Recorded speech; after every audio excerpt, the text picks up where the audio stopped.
Hello everyone, welcome back to the channel. Guys, आज मैं आप लोगों के लिए एक न्यू चाइनीज़ ड्रामा एक्सप्लेन करने वाली हूँ जिसका नाम है लव हैज़ फायरवर्क्स।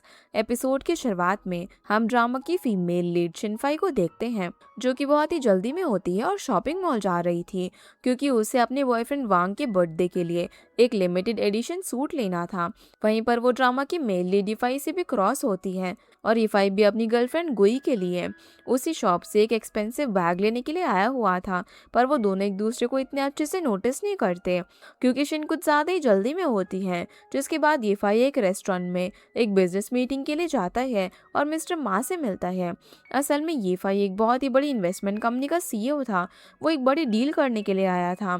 तभी शिन भी अपनी फ्रेंड के साथ लंच करने उसी रेस्टोरेंट में आ जाती है और जब उसकी फ्रेंड उसके हाथ में बहुत सारे गिफ्ट बैग्स देखती है तो वो उसे समझाने लग जाती है कि उसे कभी अपने ऊपर भी खर्चा करना चाहिए क्योंकि वो भी एक इन्वेस्टमेंट बैंक में जॉब करती है और उसका खुद को मेंटेन रखना ज़रूरी है, ना कि हर बार अपने बॉयफ्रेंड को गिफ्ट देना। वो दोनों अब बात कर ही रहे थे तभी शिन को अपने बॉस फांग का कॉल आ जाता है जिस वजह से वो जल्दी में वहाँ से निकल जाती है और एक बार फिर ये उसे नोटिस कर लेता है। दूसरी तरफ शिन जब ऑफिस जाती है तो उसे पता चलता है कि उसकी डेटा एनालिसिस की वजह से उसने अपने बैंक के करप्ट एम्प्लॉय मिस्टर हुआंग को एक्सपोज कर दिया है। इसलिए फांग उसे क्रेडिट देने के लिए एक स्पेशल मीटिंग में अपने साथ लेकर जाती है।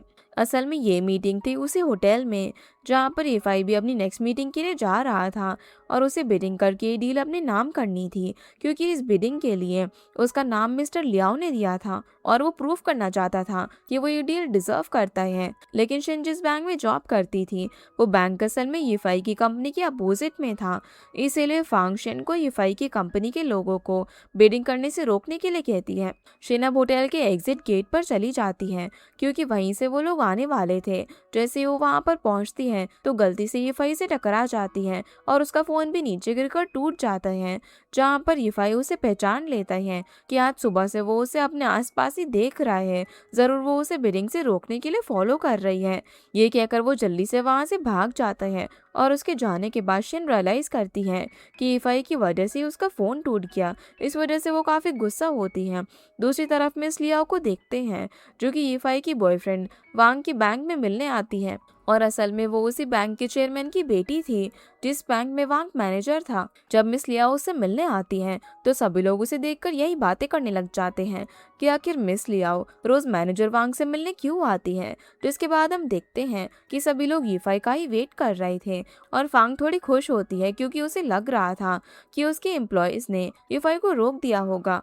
पर तभी लास्ट मोमेंट पर येफाई वहां पर पहुंच जाता है और अपने डॉक्यूमेंट सबमिट कर देता है। फिर जब फांग आकर शिन से बात करती है और उससे पूछती है कि वो इतनी टैलेंटेड है और उसे जॉब लगने के बाद से प्रमोशन के कितने ऑफर मिले हैं पर फिर भी वो एक डेटा एनालिस्ट की जॉब क्यों कर रही है जिसमें उसे बस ऑफिस के पीछे बैठे रहना है। इस पर शिन बताती है कि वो बहुत ही जल्दी अपने बॉयफ्रेंड से शादी करना चाहती है, इसलिए वो ऐसे ही जॉब चाहती है जिसमें अपनी मैरिड लाइफ को हैप्पी रख पाए।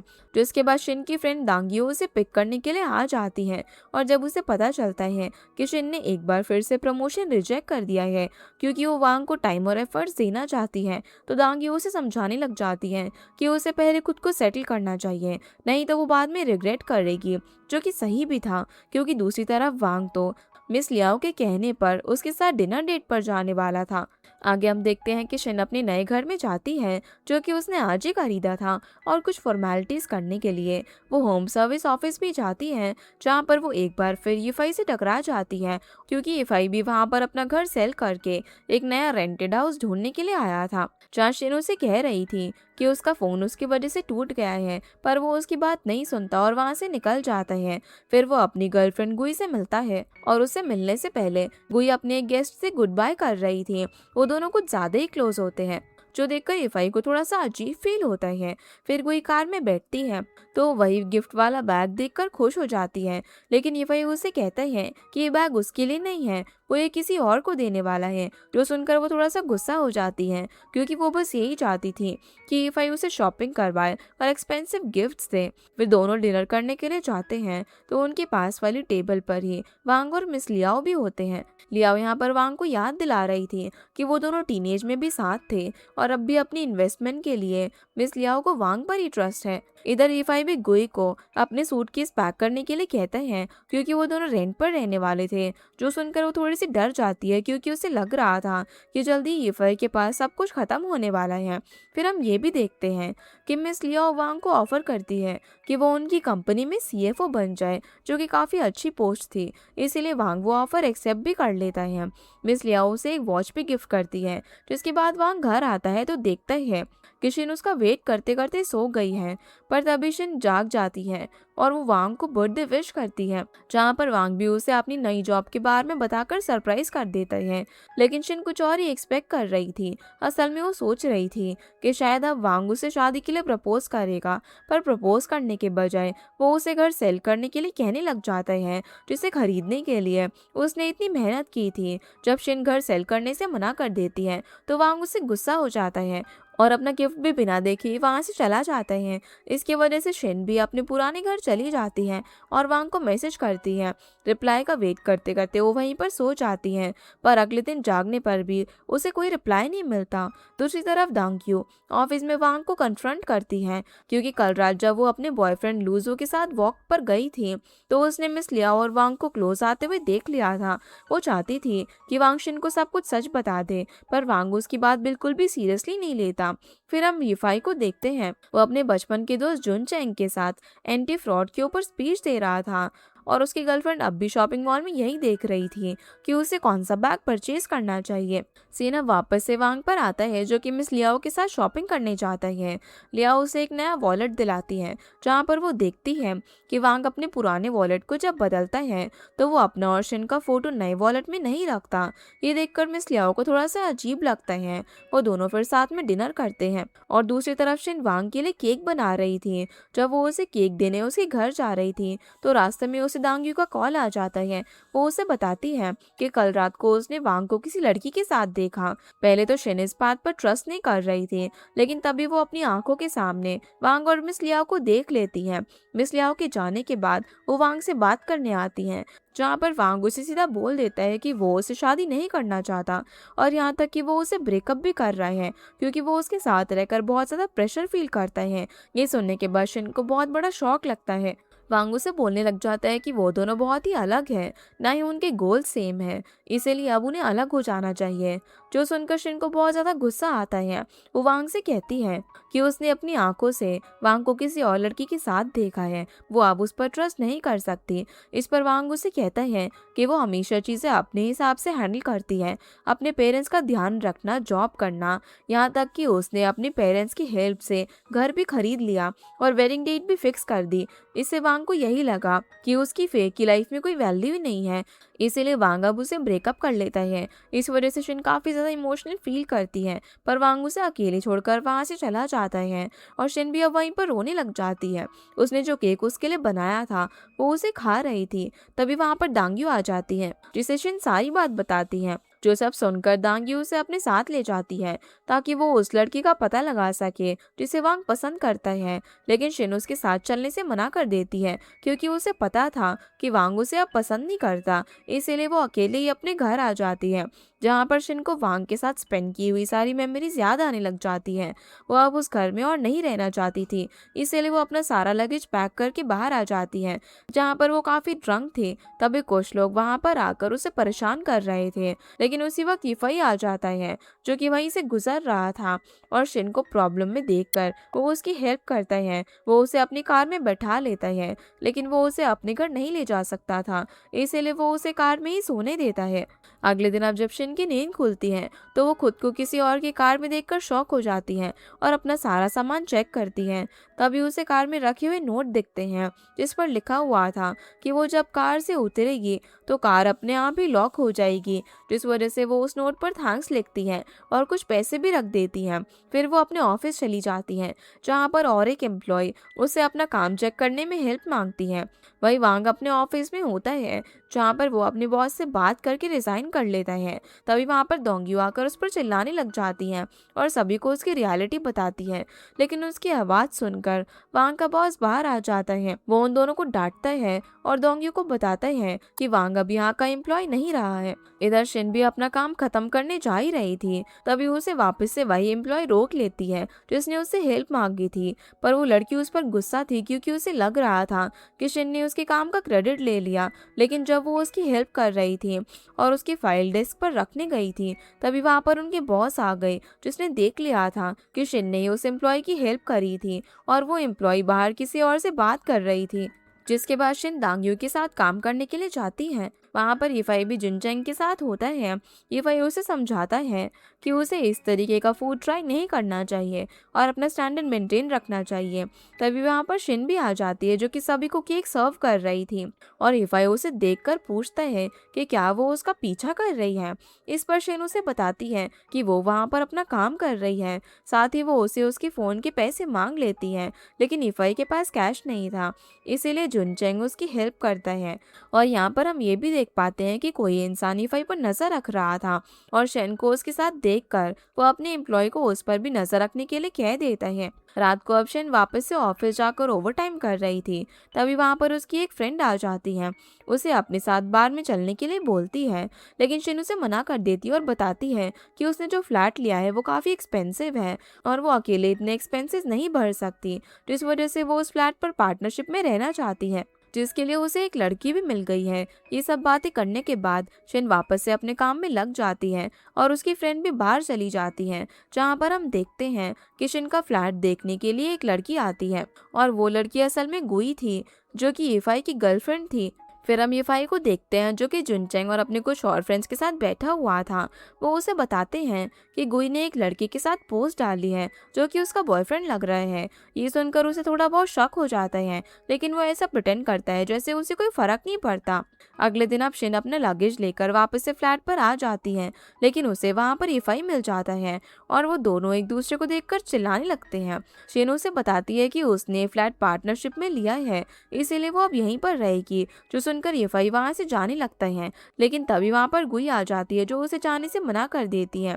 इस बात पर गुई और यीफाई की फाइट हो जाती है। शिन तो उनसे इरिटेट होकर उन्हें फ्लैट खाली करने के लिए कह देती है, पर गुई उसे बताती है कि उसने एग्रीमेंट साइन करा है जिसके हिसाब से अगर शिन चाहती है कि वो दोनों यहाँ से जाए तो उसे वापस से उसे पे बैक करना होगा। साथ ही फ्लैट खरीदने से पहले शिन ने गुई से बात कर ली थी कि वो उसके लिए फ्लैट का रेट थोड़ा सा कम कर देगी और साथ ही उसके लिए खाना भी बनाएगी।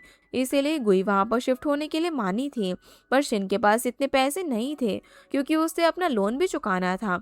लेकिन यीफाई गुई को वहाँ से लेकर जाना चाहता था। तब गुई उसे बताती है कि वो भले ही वहाँ से मूव भी कर लेंगे, लेकिन तब भी उन्हें अब कहीं और फ्लैट नहीं मिलने वाला क्योंकि उसने सारे पैसे बैग खरीदने में लगा दिए जो कि वो मॉल में उस दिन देख रही थी। ये सुनकर यीफाई गुस्सा होकर बैग को फेंकने चला जाता है, लेकिन शिन और गुई उसे रोक लेते हैं। जिसके बाद वो तीनों बैठकर डिसाइड करते हैं कि जब तक उन्हें कोई अच्छी जगह नहीं मिल जाती वो तीनों साथ में ही अच्छे से रहेंगे। शिन फिर वांग का सामान देने के लिए बाहर चली जाती है, जहाँ उसे वही रेड कार दिखती है और वो उस कार के पास जाती है, लेकिन उसमें यीफाई नहीं बल्कि कोई और था।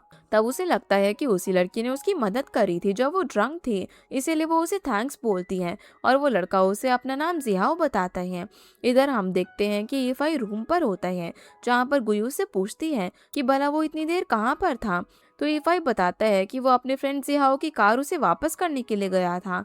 यहाँ पर गुई को पता चलता है कि यीफाई के पास घर के साथ साथ कार भी नहीं है। वहीं शिन फिर वांग को सारा सामान दे देती है और जाने से पहले बताती है कि उसने जो वेडिंग वेन्यू बुक करा था उसके पैसे वापस आने पर वो उसे आधे पैसे दे देगी। वांग फिर वहां से चला जाता है, जिसके बाद हम दानियों को देखते हैं जो कि अपने घर पर होती है, जहां उसका बॉयफ्रेंड लूजे उसे मिस लियाओ का बैकग्राउंड बताता है, जो सुनकर वो काफी ज्यादा गुस्सा हो जाती है और ये सारी बात वो शिन को बताने जा रही थी, लेकिन लूजे उसे रोक देता है और समझाता है कि वांग और शिन का अब वैसे भी ब्रेकअप हो गया है, तो शिन को मूव ऑन होने देना ही सही रहेगा क्योंकि ये सब बातें उसके लिए बस परेशानियां बढ़ाएगी। जो बात दानियों भी मान जाती है। वहीं ईफाई और गुई साथ में डिनर कर रहे थे, जहाँ पर ईफाई को कोई वॉइस नोट भेजता है जिसमें ओशिन का नाम मेंशन करता है। ये बात गुई भी सुन लेती है, जिससे उन दोनों की वापस से लड़ाई हो जाती है और गुई अपना डिनर छोड़कर वहां से चली जाती है। अगले दिन अब ईफाई चेयरमैन लियाओ से मिलने के लिए जाता है, जहाँ पर चेयरमैन उसे बताते हैं कि उनके इन्वेस्टमेंट बैंकिंग के काम में काफी ट्रिकी लोग होते हैं, इसीलिए उन्हें अपने बिजनेस के लिए कोई ट्रस्टवर्दी इंसान चाहिए। तो ईफाई उनके साथ काम करने के लिए मान जाता है। अब जब ईफाई वहां से बाहर आता है तो उसे शिन मिल जाती है, जो कि अपनी वेडिंग की बुकिंग कैंसिल करवाने के लिए आई थी और रिफंड लेने आई थी, पर वहाँ के लोगों ने उसे रिफंड देने से मना कर दिया था, जो सब ईफाई भी देख रहा था। तभी शिन की हेल्थ भी बिगड़ जाती है और ईफाई आकर उसकी हेल्प करता है। वो उसे अब फार्मेसी से दवाई लेकर देता है। वो उसे कहता है कि अगर उसे पता था कि उसे क्रैम्प्स आने वाले हैं तो वो बाहर क्यों गई। जिसके बाद वो दोनों साथ में अपार्टमेंट जाते हैं और देखते हैं कि उनकी लिफ्ट भी आज ही के दिन कंस्ट्रक्शन की वजह से खराब थी, जिस वजह से उन्हें सीढ़ियों से ऊपर जाना पड़ता है। ये फाइशियान का हाथ पकड़कर उसे ऊपर ले जाने में हेल्प करता है, लेकिन जैसे ही वो अपने घर पहुंचते हैं तो देखते हैं कि किचन का जो सिंक है उसका टैप ऑन होने की वजह से उनके पूरे घर में पानी भर गया था। इस वजह से दोनों मिलकर सफाई करते हैं और ईफाई को मोप यूज करना भी नहीं आ रहा था, जिस वजह से शियान उसे सब सिखाती है। और पानी साफ करने के बाद वो दोनों इतना थक जाते हैं कि जब कोई घर आती है तो इरफान उस पर गुस्सा हो जाता है, क्योंकि वो जानता था कि वो टैप उसी ने खुला छोड़ा था, क्योंकि वो अपनी फ्रेंड से कॉल पर बात करने में लगी हुई थी। ये सुनकर गुई को थोड़ा सा इंसल्ट फील होता है और वो वहाँ से गुस्सा होकर चली जाती है। अगले दिन हम देखते हैं कि यीफाई एक प्रोजेक्ट मीटिंग के लिए ऑफिस जाता है तो लिफ्ट में उसे शियान मिल जाती है, जिसका पूरा ध्यान फोन पर था। इसीलिए यीफाई उसे ट्रिक करके लिफ्ट से बाहर निकाल देता है और मीटिंग में चला जाता है, जहां उसका असिस्टेंट उसे शियान की सारी डिटेल्स देता है कि वो बैक ऑफिस में काम करती है और ईफाई उसकी डिटेल्स पढ़ने के लिए ब्रेक भी ले लेता है। दूसरी तरफ शियान की अपने कलीग से वापस लड़ाई हो जाती है, क्योंकि उसे अब भी लग रहा था कि शियान ने उसका क्रेडिट लिया है और उनकी बॉस उसे अब मीटिंग में भी नहीं जाने दे रही थी। इस वजह से वो गुस्सा होकर शियान पर कॉफी भी फेंकने वाली थी, लेकिन तभी यीफाई बीच में आ जाता है और वो कॉफी उसके कपड़ों पर गिर जाती है। जब फांग उस कलीग को डांटती है तो शियान को पता चलता है कि उनके नए प्रोजेक्ट का टीम लीडर असल में यीफाई है। इसीलिए वो अपनी फ्रेंड से बात करने लग जाती है कि यीफाई उसका टीनेंट है। तो शियान की फ्रेंड उसे समझाती है कि उसे ये बात सभी लोगों से सीक्रेट रखनी चाहिए, वरना उनके प्रोजेक्ट में प्रॉब्लम आ सकती है। अब यीफाई जब घर आता है तो उसे बहुत ही अच्छी स्मेल आती है, क्योंकि शियान ने अपने लिए सैंडविच बनाया था, जिसे वो उसे ऑफर करती है। पर यीफाई अपनी ईगो के चलते उसे खाने से मना कर देता है और बस दूर से उसे स्मेल करता रहता है। जब शियान किसी काम से बाहर जाती है तो वो यीफाई को सैंडविच खत्म करने के लिए बोलती है। तब भी यीफाई ऐसा प्रिटेंड करता है कि वो इस सैंडविच को हाथ भी नहीं लगाएगा, लेकिन जैसे ही शियान बाहर जाती है तो वो सैंडविच को जल्दी से खा लेता है। इधर हम गुई को देखते हैं, जो कि अपने बॉस के साथ शॉपिंग कर रही थी और उसका बॉस उसे एक एक्सपेंसिव मॉडल शूट ऑफर करता है, जिस पर वो हाँ कर देती है। फिर भले ही उसे अपने बॉस के क्लोज ही क्यों ना जाना पड़े, उन्हें क्लोज आता हुआ देखकर शियान शॉक रह जाती है, जो कि वहां से क्रॉस हो रही थी। वो घर आकर यही सोचने लग जाती है कि उसे यीफाई को सब कुछ बता देना चाहिए या फिर नहीं। उसे यीफान के लिए बुरा भी फील हो रहा था, इसीलिए वो उसे साथ में डिनर के लिए इनवाइट करती है। पर यीफाई यहाँ भी प्रिटेंड करने लग जाते हैं कि वो बाहर से ऑर्डर कर लेगा। इसीलिए शियान उसे अकेले ही खाने के लिए बोलकर अपनी रूम में आ जाती है, जहाँ उसे अपने डैड का वीडियो कॉल आता है। वो लोग उससे शादी की प्रिपरेशन के बारे में बात कर रहे थे कि उन्हें एक डेट फिक्स कर लेनी चाहिए, लेकिन शियान बहाना बना देती है कि अभी वांग और वो दोनों बहुत ही बिजी है, इसीलिए उन्होंने शादी पोस्टपोन कर दी है। फिर वो अपनी रूम से बाहर जाती है तो यीफाई उसे बताता है कि उसने सब कुछ सुन लिया है, अगर शियान अपने घर वालों को सब कुछ बता देगी तो सही रहेगा। इस पर शियान उसे कहती है कि उसे खुद के रिलेशनशिप पर ध्यान देना चाहिए। अगले दिन अब शियान ऑफिस जाती है तो उसे पता चलता है कि उसके डिपार्टमेंट से एक टारगेट लिस्ट निकली है, जिसके अकॉर्डिंग शियान को जॉब से निकाल दिया गया है। असल में ये सब उसी कलीग ने करवाया था। फिर शान अपना सारा सामान लेकर वहां से निकल जाती है। वो काफ़ी दुखी थी, क्योंकि पहले उसका ब्रेकअप हुआ, अब उसकी जॉब भी चली गई, जहाँ उसे ऑफिस से जाता हुआ यीफाई भी देख रहा था। जब वो अपने मैनेजर से बात करता है तो उसे पता चलता है कि शियान काफ़ी कैपेबल एम्प्लॉय थी और उसे किसी और रीज़न से जॉब से फायर किया गया है। वो ये भी बताता है कि यीफाई के डैड ने उसके ऊपर नज़र रखी हुई थी और यीफाई का एक फ़ोटो शियान के साथ भी था। तो एक रीज़न ये भी हो सकता है कि शियान को जॉब से निकाला गया हो। इसलिए इफाई उसी वक्त अपने डैड से बात करने के लिए चला जाता है। इधर शियान दांग्यू से सब कुछ शेयर करती है। दांग्यू उसे नई जॉब ढूंढने में हेल्प करने को कहती है। इधर इफाई अपने डैड से बात करने के लिए जाता है, जहाँ पर डैड उसे बताते हैं कि उन्होंने तो कोई भी फोटोज इफाई की किसी लड़की के साथ क्लिक नहीं किए, और यहाँ पर वो उसे वापस से फैमिली बिजनेस ज्वाइन करने को कहते हैं, लेकिन इफाई मना करके वहाँ से चला जाता है। इसके बाद शियान जब घर आती है तो घर के बाहर उसे गुई मिल जाती है।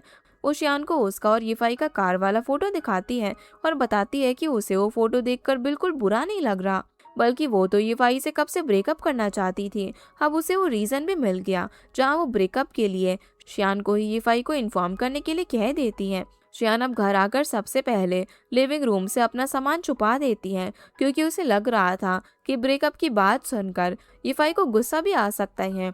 तभी यीफाई भी वहां पर आ जाता है। सबसे पहले शियान उससे उस फोटो के बारे में पूछती है, तो यीफाई वो फोटो उसके फ़ोन से डिलीट करने में लग जाता है, जिस बीच दोनों एक दूसरे के क्लोज आ जाते हैं। इसलिए यीफाई उससे दूर जाकर बैठ जाता है और बताता है कि वो उस रात बस उसकी हेल्प कर रहा था। फिर शियान उसे ये भी बता देती है कि गुई ने उसे ब्रेकअप कर लिया है। इसीलिए उसी रात शियान गुई का सारा सामान पैक करके अपने रूम से बाहर रख देता है। अगले दिन अब गुई शियान को कॉल करके उससे हेल्प मांगती है कि वो उसका सामान बाहर तक पहुंचा दे, क्योंकि वो घर के बाहर खड़ी थी। लेकिन जैसे ही शियान गुई के बैग्स लेने जाती है तो यीफाई उठकर बाहर आ जाता है। वो ब्रेकफास्ट लेने बाहर जाने वाला था, तो किसी तरह बहाने से शियान उसे वापस से अंदर उसके रूम में भेज देती है और ये कहती है कि आज उसके लिए ब्रेकफास्ट वो बनाएगी। फिर वो चुपके से गुई का बैग लेकर बाहर चली जाती है। शियान अब बाहर से ही चुपचाप गुई का सारा सामान उसे देने लगती है, लेकिन तभी वहाँ पर यीफाई आ जाता है, जो कि उन दोनों को देख लेता है। वो गुई से कहता है कि उसे इस तरह छुप छुप कर नहीं जाना चाहिए। इस पर गुई उसे गुस्से में कहती है कि ना ही उसके पास पैसा है और ना ही वो कभी अपनी डैड को डिफीट कर पाएगा, जबकि वो एक सिंपल और सिक्योर लाइफ चाहती है, इसीलिए वो ब्रेकअप कर रही है। ये सुनकर यीफाई उसे अपना क्रेडिट कार्ड देता है और बताता है कि इसमें उसने कुछ पैसे सेव कर रखे थे, लेकिन वो ये पैसे उसे देना चाहता है ताकि इन फ्यूचर अगर उसके पास रहने के लिए घर ना हो तो उसे उधर उधर ना जाना पड़े और वो उन पैसों को यूज कर सके। ये बोलकर यीफाई वहां से चला जाता है और गुई रोने लगती है, जो देखकर शियान उसे चुप कर आती है। अगले दिन हम देखते हैं कि यीफाई काफी स्ट्रेस में होता है। उसे ऐसे देखकर शियान उसके लिए ब्रेकफास्ट बनाती है और उसे रूम में देने जाती है, पर यीफाई उससे कहता है कि उसे लगता है कि ये फ्लैट कर्स्ड है, क्योंकि जब शियान यहाँ पर रहने आई तो उसका ब्रेकअप हो गया और जब यीफाई आया तो उसका भी ब्रेकअप हो गया। ये सुनकर शियान को भी उसकी बातें सच लगने लगती हैं, लेकिन यीफाई उसे सरकास्टिक वे में कहता है कि उसे इस तरह की सुपरस्टिशियस बातों पर विश्वास नहीं करना चाहिए। फिर यीफाई अपने एक कलीग से बात करता है, जहाँ वो दोनों अपनी अपोजिट पार्टी को डिफीट करने का प्लान बनाते हैं।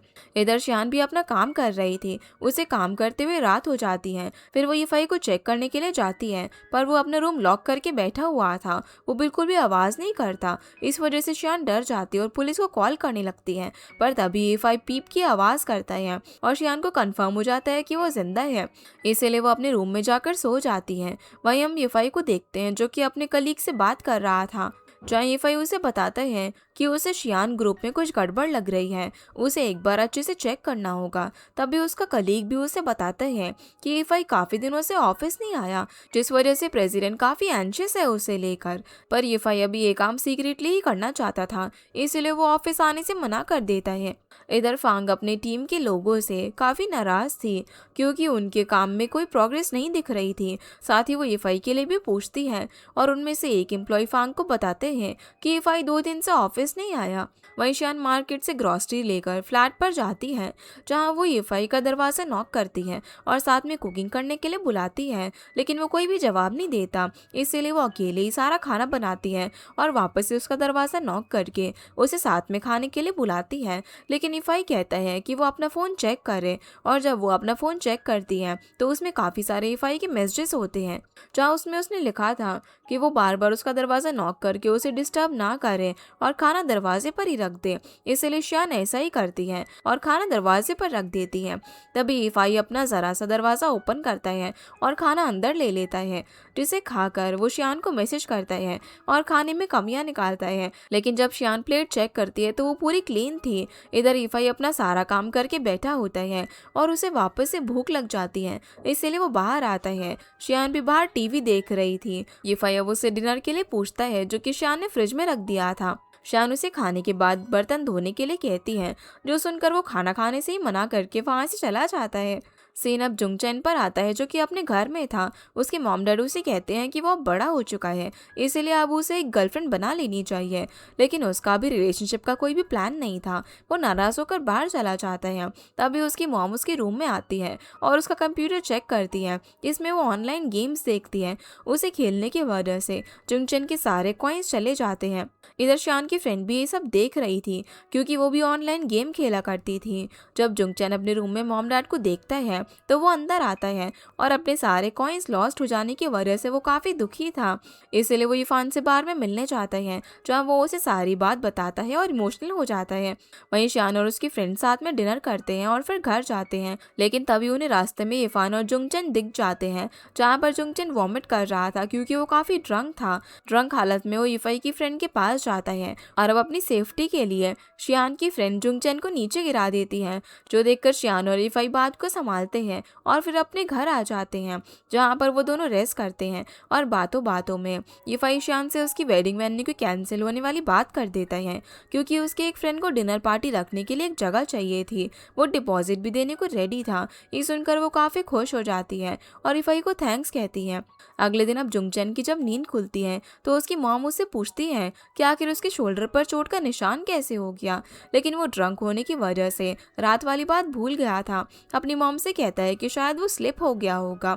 इधर शियान रेडी होकर अपना इंटरव्यू देने के लिए जाती है, जहां वो काफ़ी कॉन्फिडेंट थी। लेकिन वहां पहुंचने पर उसे जॉब नहीं मिलती। बाहर निकलने पर जब वो अपना फ़ोन चेक करती है तो उसे एसएमएस आता है। उसका क्रेडिट कार्ड भी अब ब्लॉक होने वाला था।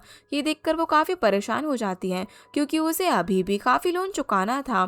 फिर शियान अपने घर जाती है, जहाँ वो कुछ और जॉब्स के लिए अप्लाई करती है। ये करते हुए उसे इरफान देख लेता है और उसके पास जाकर कहता है कि अगर उसे कोई जॉब चाहिए तो वो घर की सफाई ही कर ले, क्योंकि वो इस काम में अच्छी है। इसके लिए ईफाई उसे पे भी करेगा। लेकिन शियान उससे रूममेट के अलावा और कोई रिलेशन नहीं रखना चाहती थी, इसलिए वो उसे मना कर देती है और अपने रूम में चली जाती है। पर ईफाई उसे टेक्स्ट करके वापस से मनाने की कोशिश करता है और कुछ पैसे भी ट्रांसफ़र करता है, ताकि वो घर की रिपेयरिंग करवा सके। वहीं जुंगचेन शियान के फ्रेंड से माफ़ी मांगने के लिए बाहर में जाता है और वो उसे माफ़ भी कर देती है। वहीं जब शियान अपना खाना खा रही थी तभी ईफाई आ जाता है, जो उसे कहता है कि उसका फ्रेंड उसकी बुक करी हुई जगह को लेने के लिए रेडी हो गया है। जो सुनकर वो काफ़ी खुश हो जाती है और थैंक्स कहने के लिए ईफाई को सैंडविच देती है। उसके लिए कॉफ़ी भी बनाती है। फिर दोनों जब बातें कर रहे थे तभी ईफाई उसे कहता है कि अब जब वो लोग साथ रहते हैं तो अब तो वो उसका रोल मॉडल बन चुका होगा। लेकिन शियान उसे बताती है कि वो अपना रोल मॉडल फांग को मानती है।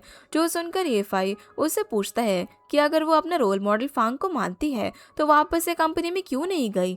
ये सुनकर वो भी डिसाइड कर लेती है कि वो वापस से फांग की कंपनी में काम करेगी। इसलिए वो फिर से जॉब अप्लाई करने चाहती है, लेकिन उसे एंट्री के लिए कार्ड चाहिए था, जो कि अब उसके पास नहीं था। कि शुरुआत में हम देखते हैं कि ईफाई अपने ऑफिस में होता है, जहाँ पर उसका असिस्टेंट आता है और उसे बताता है कि वो जिस प्रोजेक्ट पर काम कर रहा है उसमें कुछ प्रॉब्लम चल रही है। उसे ऐसा शक है कि उनके पार्टनर कुछ इलीगल तरीके से काम कर रहे हैं और उनकी फाइनेंशियल स्टेटमेंट में भी गड़बड़ी थी, मतलब कि वो लोग एक तरह से फ्रॉड कर रहे थे। अब असिस्टेंट उससे पूछता है कि ये बात भला अब तक फांग को पता क्यों नहीं चली, जबकि फांग ऐसे काम में और भी स्मार्ट है। लेकिन ईफाई को पता था कि फांग काफ़ी स्मार्ट है और वो ये सब बातें पहले से ही जान चुकी होगी, पर उन दोनों को ही पता था कि जो भी ये बात टेबल पर रखेगा उसकी वजह से बॉस उन्हीं पर ऑफेंड होंगे। इसीलिए फांग वेट कर रही थी कि कब ये बात ईफाई को पता चले और वो उसे बाहर निकाले। इधर हम देखते हैं कि शियान फांग से मिलने के लिए कंपनी में आती हैं, जहाँ पर शियान को अपनी कलीग मिल जाती है, जिसे शियान की वजह से डांट पड़ी थी। और अपना बदला लेने के लिए वो उसके पास आकर उसकी इंसल्ट करती है कि वो शियान से बेटर है, इसलिए वो अभी तक इस कंपनी में है। अगर शियान वापस यहाँ पर जॉब के लिए आई है तो अब वो उसे नहीं मिलने वाली, क्योंकि शियान अपनी ही मर्जी से रिजाइन करके गई थी, जो सुनकर उसे काफी बुरा लगता है। वो बिना फांग से बात करे वहां से घर आ जाती है, जहाँ वो देखती है कि उसके फ्लैट की सारी लाइट्स ऑफ थी। और जब वो अंदर जाती है तब ईफाई फेस मास्क लगाकर घूम रहा था, जो देखकर वो डर जाती है और चिल्लाती है, जिससे ईफाई उसे शांत करता है। फिर वो उससे पूछती है कि भला वो सारी लाइट्स ऑफ करके क्यों घूम रहा था। ईफाई बताता है कि जब से उसने नए ओवन में अपना पिज्जा हीट करा है तब से लाइट ऑफ है। ये सुनकर वो उसे डांटती है और समझाती है कि वो अगर ओवन यूज करेगा तो उन्हें इलेक्ट्रिसिटी बिल ज्यादा पे करना पड़ेगा। तभी ईफाई उसे ये भी बताता है कि उसने डिश वॉशर भी मंगवाया है, लेकिन ईफाई उसे वो यूज करने से मना कर देती है, क्योंकि उनके पास कुछ ही सामान था जिसके लिए वो इतनी इलेक्ट्रिसिटी वेस्ट नहीं कर सकते थे। फिर शियान उसे लाइट्स वापस से ऑन करना सिखाती है। तभी वहाँ पर इलेक्ट्रिशियन भी आ जाता है। उसे ईफाई ने बुलाया था, क्योंकि उसे पहले नहीं पता था कि लाइट्स कैसे ऑन की जाती हैं, पर वो इलेक्ट्रिशियन बिना कुछ सही करे भी उनसे लेट नाइट चार्ज ले लेता है। शियान फिर ईफाई को किचन में लेकर जाती है और उसे थोड़ा सा काम सिखाती है, पर ईफाई उसे सीखने में इंटरेस्टेड नहीं था। वो शियान को बताता है कि वो ये सब काम नहीं करता और वो लोग मेड रख सकते हैं, जो सुनकर शियान उसे कहने लग जाती है कि उसे पैसों की कोई वैल्यू नहीं है, इसीलिए वो अब गरीब है। लेकिन ईफाई उल्टा है उसको ही मैथ सिखाने लग जाता है और उसे सारे बिल और लोन याद दिला देता है, जो सुनकर वो उससे गुस्सा हो जाती है और कह देती है कि उसकी मॉम ने उसे कुछ भी नहीं सिखाया है। तब ईफाई बताता है कि उसकी मॉम काफी टाइम पहले ही मर चुकी है। शियान अब रिग्रेट करते हुए ईफाई को बताती है कि उसकी मॉम भी काफी टाइम पहले ही मर चुकी है, इसलिए वो उसकी फीलिंग को समझ सकती है। जिसके बाद शियान अपने रूम में चली जाती है, जहाँ वो देखती है कि उसके डैड ने उसके लिए एक पार्सल भिजवाया था जिसमें फोटो एल्बम थी। और शियान उस एल्बम को बैठकर देखने लग जाती है, क्योंकि उसमें उसकी काफ़ी सारी चाइल्डहुड मेमोरीज थी। और साथ ही उसमें शियान के डैड ने उसके लिए एक लेटर भी लिखा हुआ था, जिसमें वो बताते हैं कि वो उसको सपोर्ट करते हैं, और क्योंकि वो एक बड़ी सिटी में अकेले रहती हैं इसलिए वो जब चाहे अपने घर आ सकती हैं, क्योंकि वो बहुत जल्द अब एक हाउसवाइफ और फिर मॉम भी बन जाएगी। ये पढ़कर वो इमोशनल हो जाती है और अपने डैड को कॉल करती है। उसके डैड कॉल पिक करने पर समझ जाते हैं कि वो इमोशनल फील कर रही है। शियान अब डैड को बताती है कि उसका और वांग का ब्रेकअप हो चुका है, जो सुनकर उसके डैड उससे ब्रेकअप का रीजन पूछते हैं, पर शियान उन्हें असली रीजन नहीं बताती। इधर यूफाई जब अपने रूम से बाहर आता है तो वो शियान को बाहर ही सोते हुए देखकर उसे ब्लैंकेट देने के लिए जाता है। वो उसकी फोटो एल्बम देखता है, जिसमें एक फोटो में शियान अपनी मॉम के साथ बैठी हुई थी, जो देखकर उसे भी अपनी मॉम याद आ जाती है। वो अपने रूम में जाकर मॉम को मिस करता है। अगले दिन फिर यूफाई शियान के लिए ब्रेकफास्ट भी बनाता है और उसे कहता है कि ये ट्रीट उसकी तरफ से है, पर शियान उसे कहती है कि वही मार्केट से सारा सामान लेकर आई थी, इसीलिए इसमें ट्रीट जैसा कुछ भी नहीं है। इधर शियान के ऑफिस में सभी लोग काफी परेशान थे। तभी वहां पर उनकी एक कलीग आती है और उन सभी को डांटती है, क्योंकि उनके काम में काफी सारी गलतियां थी, जो देखकर सभी शियान को मिस करने लग जाते हैं, क्योंकि सिर्फ वही वहां पर मल्टी टैलेंटेड लड़की थी। इधर शियान दानियों से मिलने जाने के लिए रेडी हो रही थी, लेकिन उसे अपना कोई भी आउटफिट पसंद नहीं आ रहा था, इसीलिए वो बार बार अपना आउटफिट चेंज कर रही थी, जिसकी आवाज से ईफाई भी उठ जाता है और बाहर आता है। जब वो शियान को देखता है तो वो काफी सुंदर लग रही थी। शियान अब दानियों से मिलने के लिए जाती है, जहाँ वो दोनों साथ में लंच करते हैं। शियान उसे अपना न्यू रिज्यूम दिखाती है और कहती है कि वो वापस से फांग को इम्प्रेस करके कंपनी ज्वाइन करना चाहती है। शियान का रिज्यूम पढ़कर दानी उसे एडवाइस देती है कि उसे रिज्यूम यूफाई को देना चाहिए, क्योंकि वो इस चीज़ में प्रोफेशनल है और उनकी हेल्प कर सकता है। पर शियान उसे हेल्प नहीं लेना चाहती थी, इसलिए वो वापस से घर आ जाती है। वहाँ पर वो देखती है कि यूफाई बिना उससे पूछे ही रूम में एक नया डोर लगवा रहा था, जो देखकर शियान उसे ऐसा करने से मना करती है। लेकिन यूफाई उसे बताता है कि शियान उसे बहुत डिस्टर्ब करती है और वो ये डोर इसीलिए लगवा रहा है ताकि वो दोनों डिस्टर्ब ना हो। इधर दानियू भी अपने घर पर आ जाती है, जहाँ वो देखती है कि लूजे की मिट्टी में गंदे हुए शूज ऑलरेडी वहाँ पर रखे हुए थे, और साथ ही उसे वहाँ पर एक रिंग भी मिलती है, जिसे जब वो पहनकर देखती है तो वो उसकी साइज की नहीं थी। इससे अब उसे लूजे पर शक होने लग जाता है। तभी लूजे भी शावर लेकर बाहर निकलता है और दानियू के पास जाकर उसके पैर दबाता है और उसे किस करने वाला था, पर दानियू उसे रिंग बॉक्स से उसे हिट कर देती है और उसे काफ़ी सारे सवाल करने लग जाती है, क्योंकि उसे लग रहा था कि लू से उस पर चीट कर रहा है। लेकिन वो उसे समझाता है कि वो तो आज उसे प्रपोज करने वाला था, इसीलिए वो घर जल्दी आया था और रिहर्सल कर रहा था। प्रूफ के लिए वो उसे प्रैक्टिस करते हुए वीडियो भी दिखाता है, जो देखकर दानियो हंसने लग जाती है। जिसके बाद लू से उसे शादी के लिए प्रपोज करता है और दानियो उसके प्रपोजल को एक्सेप्ट कर लेती है। फिर वो दोनों एक दूसरे को हग करते हैं। इधर शियान यीफाई के लिए डिनर बनाती है और उसे अपने साथ बैठकर डिनर करने के लिए इनवाइट करती हैं, जो कि यीफाई को थोड़ा सा अजीब लगता है, क्योंकि शियान काफ़ी पोलाइट थी और उसे स्माइल दे रही थी। ये देखकर उसे लगता है कि वो उससे ज़रूर बर्तन धुलवाएगी, इसलिए वो उसे पहले ही काम करने के लिए मना कर देता है और खाना शुरू कर देता है। पर तभी शियान उससे कहती है कि उसे बस उसका एक छोटा सा फेवर चाहिए। ये सुनकर यीफाई तो एकदम से डिनर करते हुए अटक ही जाता है। वो उससे पूछने लग जाता है कि कहीं उसने इस खाने में पॉइजन तो नहीं मिलाया है। शान उसे संभालते हुए बताती है कि वो बस उसे एक छोटी सी हेल्प चाहती है कि यीफाई उसकी रिसर्च रिपोर्ट चेक करके उसमें मिस्टेक निकाले। यहाँ पर यीफाई समझ जाता है कि शियान फांग को इम्प्रेस करके वापस से कंपनी में जाना चाहती है, इसीलिए यीफाई उसे कहता है कि वो इतना बड़ा फेवर बस ये डिनर करके नहीं चुकाएगा। साथ ही वो ये भी कहता है कि अगर शियान को उसकी हेल्प चाहिए तो इसके लिए उसे टीचर बुलाना होगा और रिस्पेक्ट देनी होगी, जिसके लिए शियान मान जाती है। फिर वो अपना रेज्यूम यीफाई से चेक करवाने के लिए अपना लैपटॉप उसे दे देती है, जिसे लेकर वो अपने रूम में चला जाता है। और जब वो उसका डेटा चेक करता है तो उसे उसमें कुछ मिलता है। फिर वो अपने असिस्टेंट को कॉल करके बताता है कि उसने शिन लिफांग प्रोजेक्ट वाला मैटर फिगर आउट कर लिया है। वो अपने असिस्टेंट से बोलता है कि वो दूसरों से कह दे कि सभी अपना काम नॉर्मली कंटिन्यू रखे और बाकी सब यीफाई खुद हैंडल कर लेगा। जिसके बाद वो बाहर जाता है और शियान को उसकी रिपोर्ट में जो गलतियां थी वो बता देता है। फिर शियान अपनी रिपोर्ट चेक करती है और सारी गलतियां सही कर लेती हैं। ऐसा करते हुए उसे काफ़ी रात हो जाती है। यीफाई की नींद खुलने पर जब वो शियान को काम करते हुए देखता है तो वो कहता है कि उसने पहली बार ऐसी लड़की देखी है जो कि अपने ब्रेकअप के बाद कोई सीन नहीं क्रिएट कर रही और अपना काम कर रही है। साथ ही वो उसे कहता है कि वो बहुत ही हार्ड वर्किंग है। शियान फिर यीफाई को बताती है कि वो पहले वांग की वजह से बर्डन में थी, लेकिन अब जॉब लगना और लोन चुकाकर सेटल होना ही उसके लिए ज़रूरी है। वो अभी भी दुखी है, लेकिन काम की वजह से वो अपना ध्यान डाइवर्ट कर लेती है। जिसके बाद यीफाई शियान के पास ही सो जाता है और शियान को काम करते हुए सुबह हो जाती है। इधर हम दांग्यू को देखते हैं, जो कि शियान से ही मिलने जा रही थी। तभी उसे लू से रोक लेता है और कहता है कि वो अपनी प्रपोजल रिंग पहने भी नहीं जा रही है। पर दानियो उसे बताती है कि शियान का रिसेंटली ब्रेकअप हुआ है, इसलिए वो अपनी फ्रेंड को अब ये बात नहीं बताना चाहती, क्योंकि इससे शियान को अपनी चीज़ें याद आ जाएंगी।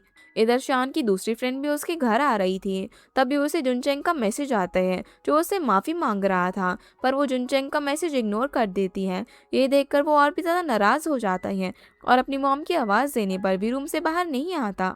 जिसके बाद शियान और उसकी फ्रेंड साथ में लंच करते हैं। वहाँ पर शियान उन्हें बताती है कि वो हीजिंग ग्रुप वापस ज्वाइन कर रही है, क्योंकि उसे पैसों की नहीं बल्कि अपने कंफर्ट जोन से बाहर निकलने की ज़रूरत है। पर दानियो उसे कहती है कि अगर वो कंपनी वापस ज्वाइन करेगी तो उसे हीजिंग वाले प्रोजेक्ट में काम करना पड़ सकता है, जिसमें अभी यीफाई की कंपनी काम कर रही है। ऐसे में सभी स्टाफ मेंबर्स उनके लिए रूमर फैला सकते हैं।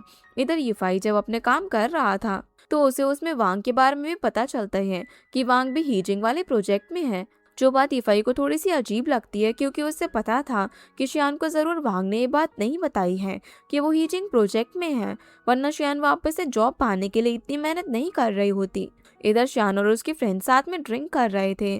तभी शियान की फ्रेंड को जुंगचेन का मैसेज आता है, जो कि गेम में उसकी मदद मांग रहा था।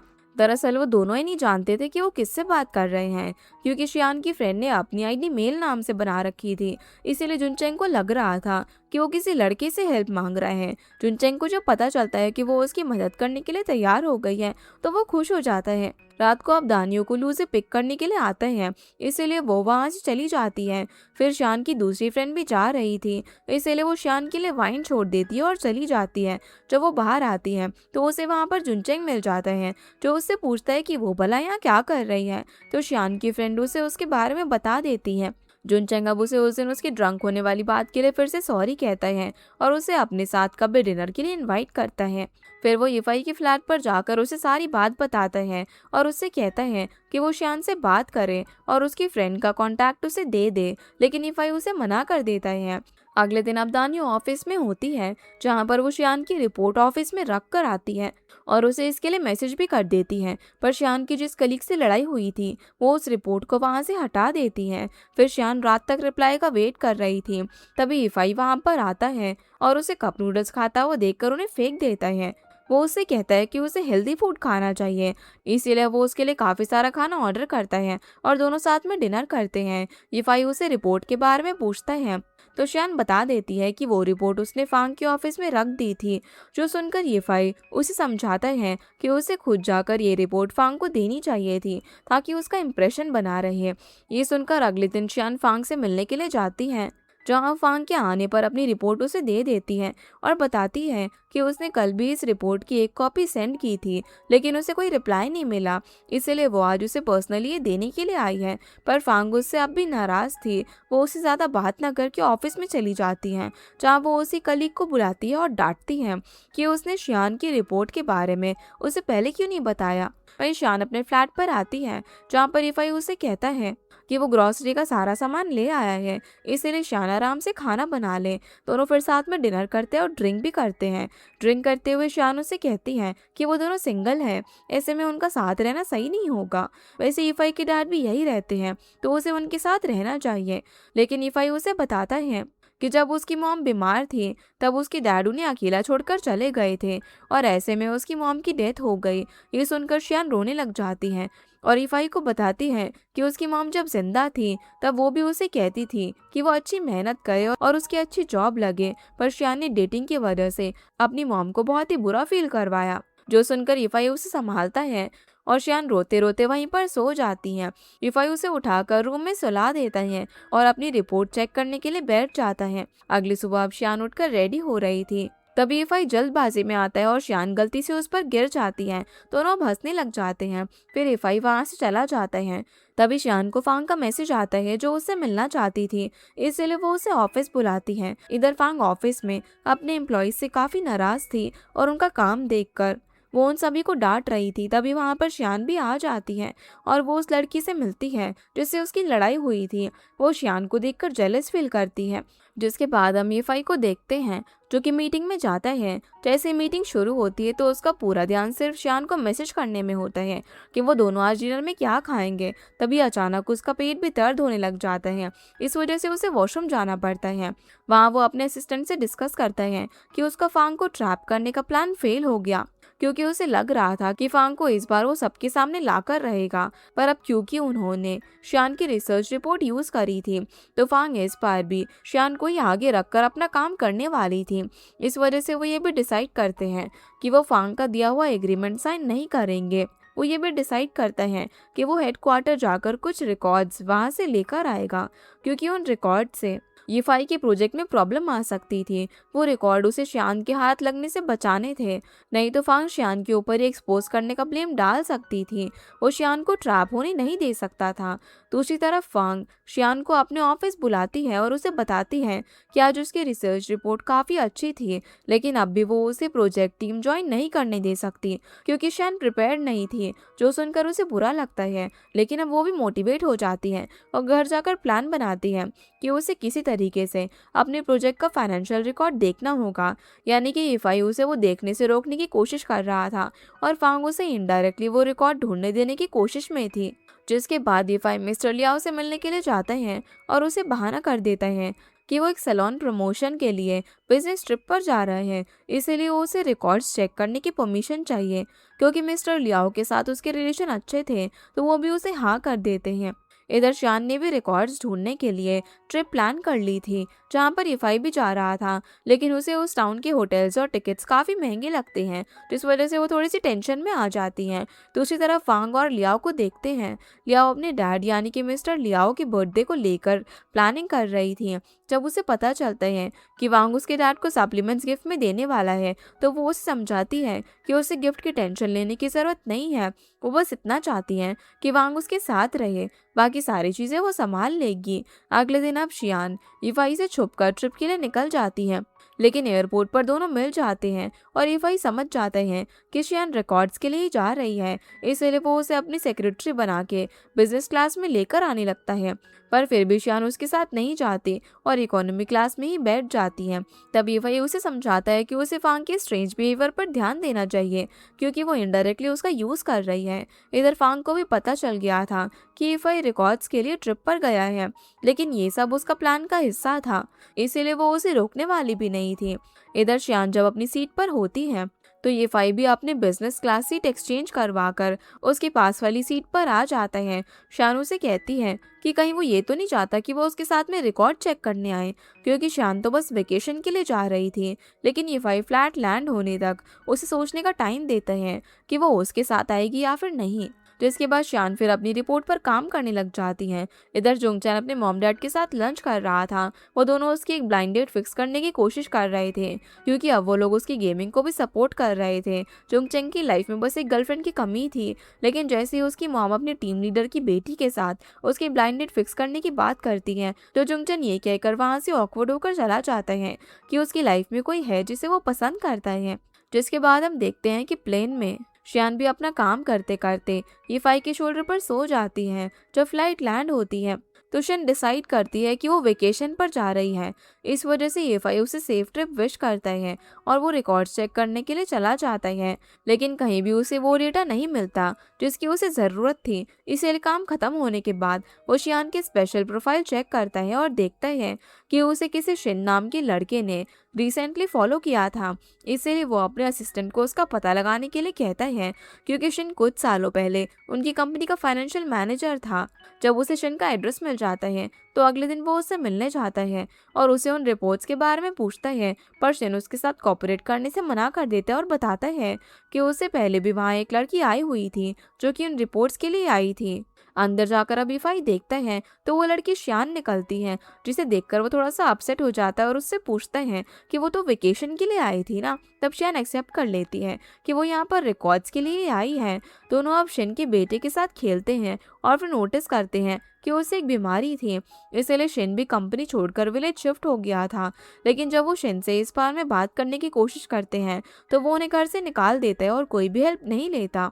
जिसके बाद ये दोनों कैंपिंग करते हैं, जहाँ पर शिन ये फाई के लिए नूडल्स बनाती है जो कि उसे काफ़ी टेस्टी लगते हैं। पर नूडल्स के बदले शियान उसे बर्तन धोने को कहती हैं और दोनों बात कर ही रहे थे तभी विलेज के सारे लोग अपने घरों से बाहर आ जाते हैं, क्योंकि विलेज का एक छोटा बच्चा माउंटेन की तरफ गया था और वापस नहीं आया। शियान और यिफाई भी उन लोगों की उस बच्चे को ढूंढने में हेल्प करते हैं। असल में वो बच्चा शिन के बेटे का बेस्ट फ्रेंड था, इसलिए शिन का बेटा शियान और यिफाई की हेल्प लेता है अपने फ्रेंड को ढूंढने के लिए, जहाँ वो उन्हें मिल भी जाता है और वो लोग काफ़ी ज़्यादा खुश होते हैं।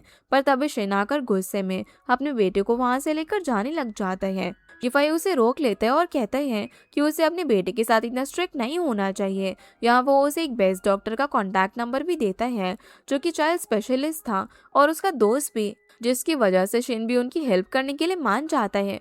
अब जब शियान और यिफाई साथ में घर जा रहे थे तो यिफाई उसे माउंटेन रोड पर मिलने वाले घोस्ट के बारे में बताने लग जाता है जो कि उनकी कार को रोकने की कोशिश कर सकते हैं। ये सुनकर शियान डरने लग जाती है। जिसके बाद हम देखते हैं कि शियान और यिफाई बातें करते हुए जा रहे थे। शियान देखती है कि यिफाई ड्राइव करके काफ़ी थक गया था, इसीलिए शियान उसे थोड़ी देर रेस्ट करने के लिए बोलती है, जिसके लिए यिफाई पहले तो शियान की ड्राइविंग स्किल्स पर थोड़ा सा डाउट होता है, लेकिन फिर वो मान जाता है और उसे ड्राइव करने देता है। रेस्ट करते हुए यिफाई को काफ़ी घंटे बीत जाते हैं, जिस वजह से शियान भी थक जाती है और यिफाई के उठने पर शियान का ध्यान डाइवर्ट हो जाता है। इसी वजह से उनकी कार का एक्सीडेंट हो जाता है, जो देखकर यिफाई हैंडल संभालता है पर उनकी कार कीचड़ में फंस जाती है। इस वजह से उन्हें ना चाहते हुए भी कल सुबह होने तक का वेट करना था। वहाँ पर ठंड होने की वजह से शियान वहाँ पर एक्सरसाइज करने लग जाती है, लेकिन यिफाई उसे सही फॉर्म बताता है और फिर दोनों साथ में काफ़ी इंजॉय करते हैं। ऐसे में गलती से शियान यिफाई के हाथों पर गिर जाती है और दोनों बिना कोई रिएक्शन दिए सोने चले जाते हैं। अगले दिन अब जब यिफाई की नींद खुलती है तो उसे एक गाड़ी की आवाज़ सुनाई देती है। वो जल्दी से शियान को भी उठाता है और दोनों उस गाड़ी वाले की हेल्प से अपनी कार भी सही करवा लेते हैं और सही रूट पर आ जाते हैं। तभी शियान को शिन का टेक्स्ट आता है जो कि उन्हें ओरिजिनल डेटा भेज चुका था। ये देखकर शियान और यीफाई काफी खुश हो जाते हैं।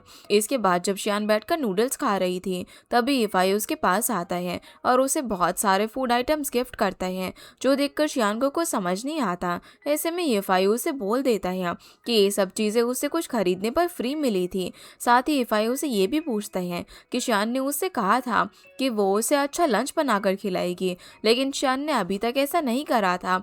इस पर वो कहती है कि फांग ने अभी तक उसे एक्सेप्ट नहीं करा है, इसलिए उनके पास सेलिब्रेशन जैसा कुछ पॉइंट नहीं है।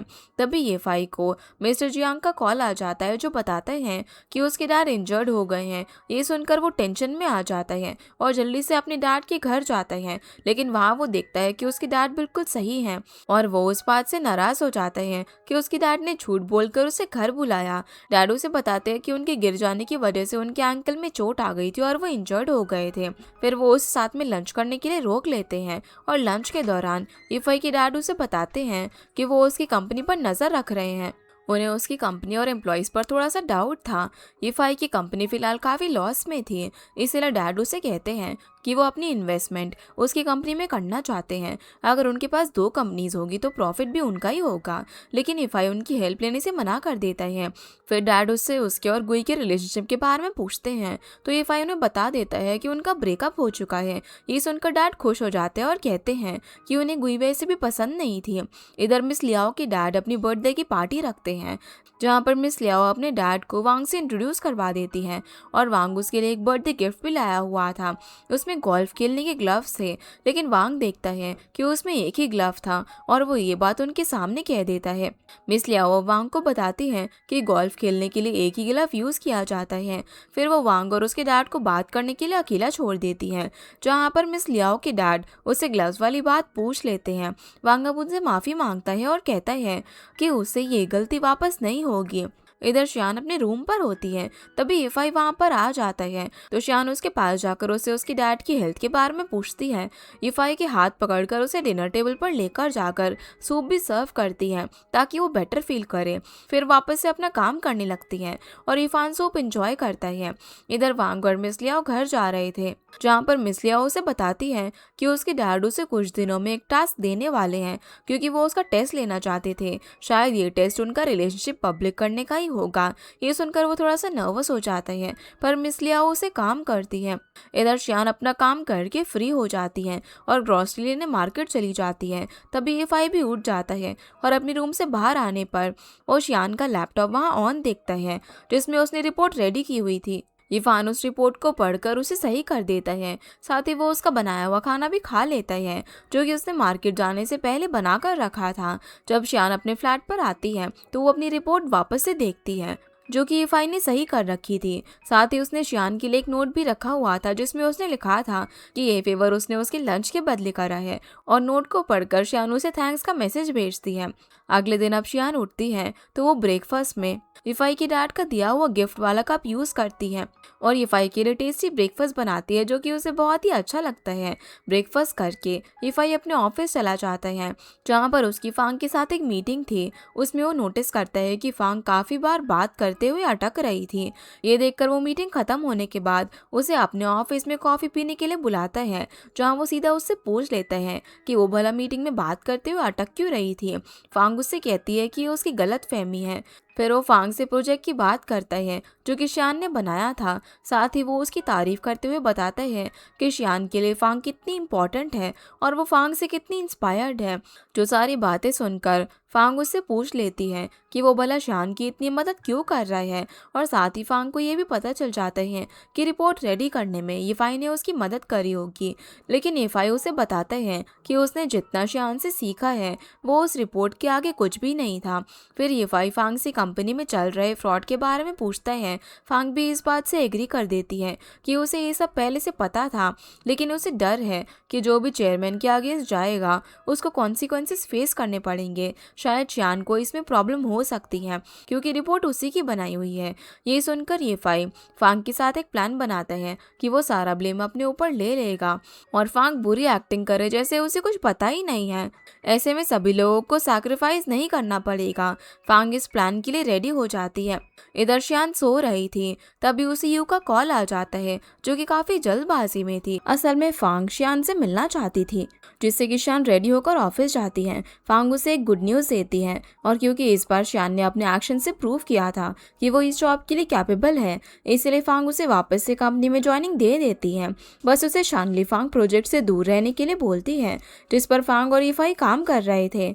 इसके बाद शियान अपने कलीग से भी मिलती है और सब उसके आने से बहुत ही खुश थे, लेकिन सिर्फ एक कलीग उसे देखकर उस पर गुस्सा हो जाती है, क्योंकि ये वही थी जिसने शियान को ऑफिस से निकलवाया था। अब उसका ट्रांसफर हो रहा था क्योंकि शियान उसकी पोस्ट पर काम करने वाली थी। इस वजह से वो शियान की सबके सामने इंसल्ट करती है कि शियान ने फांग के सामने उसके बारे में बुरा बोलकर उसकी जगह ले ली, पर कोई भी उसकी बात को सीरियसली नहीं लेता क्योंकि शियान सभी लोगों को पसंद थी। फिर शियान घर जाती है। जब ईफाई घर पर आता है तो वो देखता है कि शियान थोड़ी सी अपसेट है और सफाई कर रही थी। वो उससे कहता है कि अगर वो सफाई नहीं करना चाहती तो वो लोग मेड रख लेंगे, पर शियान उसे बताती है कि सफाई करना उसकी हॉबी है। वो तो अपसेट इसीलिए है क्योंकि उसे वापस से जॉब मिल गई है, लेकिन फांग ने उसे शानली फांग प्रोजेक्ट से दूर रहने के लिए कहा है। ये सुनकर ईफाई खुश तो होता है क्योंकि शियान को अपनी जॉब मिल गई थी, लेकिन जब वो उससे कहती है कि वो उससे कुछ पूछने वाली है तो ईफाई थोड़ा डर जाता है। तभी शियान उसे उसकी सोशल मीडिया पोस्ट दिखाती है जिसमें वो शियान की बनाई हुई डिशेस को दिखा रहा था, और उसे डिस्क्रिप्शन में ये लिखा हुआ था कि ये खाना उसकी इंटर्न ने बनाया है, यानी कि वो इनडायरेक्टली ये कह रहा था कि शियान अभी खाना बनाना सीख रही है, इसीलिए उसे उस पर गुस्सा आ जाता है। तब ईफाई उससे बचने के लिए अपने रूम में जाकर सो जाता है। वो थोड़ा दुखी हो गया था क्योंकि आज उसे टेस्टी खाना नहीं मिलने वाला था, लेकिन थोड़ी देर बाद ही उसे बाहर से कुछ आवाज़ आती है। जब वो बाहर जाकर देखता है तो शियान डिनर रेडी कर रही थी। वो उसे भी ज्वाइन करने को कहती है। चाय खाना खाते खाते शियान मजाक में कहती है कि पता नहीं कैसे वो उस जैसे टीनेज से मिल गई, और ईफाई बदले में उसे कहता है कि वो भी नहीं जानता कि उसे इतना टेस्टी खाना बनाने वाली लैंडलेडी कहाँ से मिल गई। वो दोनों अब बात कर रहे थे, तभी दरवाजे पर कुछ वर्कर्स पार्सल के साथ आ जाते हैं। असल में ईफाई ने अपने लिए नया बेड मंगवाया था, जो देखकर शियान उससे पूछती है कि आखिर उसे परमिशन किसने दी। तो ईफाई बहाना बनाने लग जाते हैं कि जब शियान ड्रंक थी तभी उसने कहा था कि उसे उस बेड को देखकर वहाँ की याद आती है, इसीलिए ईफाई वो बेड बदल रहा है। लेकिन शियान को याद आ जाता है कि उसने कभी ऐसा नहीं कहा था, क्योंकि वो पैसों को लेकर बहुत ही ज़्यादा सोचती है। इसलिए वो उससे बात करने उसके रूम में जाती है और देखती है कि ईफाई अपना बेड एंजॉय कर रहा था उस पर रोल होकर, इसलिए वो उसे बस डरा कर वहाँ से चली जाती है और इरफान उसे मनाने के लिए उसके पीछे जाता है।